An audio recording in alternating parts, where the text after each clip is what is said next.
$3500 haydash yili uchun tayyor holatda Nexus 2 avtomobili sotuvda. Mashinani holati ko'rib turganingizdek, juda ham zo'r holatda turibdi.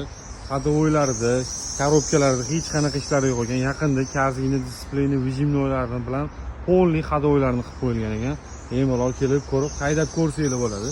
To'rtta yaxshi balonlarda Dons 1.6 super konditsioner. Hozirgi shu kunda konditsionerlarni yoqib, xohlasa maza qilib yuradigan arzonchiroq Nexus 2 qidirib yurganlar uchun salonlari ham o'ta ideal holatda 279 ming kilometr yurgan ekan.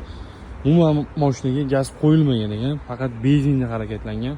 Salonlari, orqalari ham xohlasa zo'r, kuzovlari ham tetiy yo'qlar. Bitta mana shu orqa bamperni almashtirib olsanglar, juda ham zo'r holatga keladi. Narxi ham hamyonbop $3500. Pastda nomer qoldirib qo'yaman. Bemalol aloqaga chiqib, xudo xolisa Nexus 2 qidirib yurgan tanishinglarga bitta jo'natib qo'yasizlar, balki qorsanglar bo'ladi.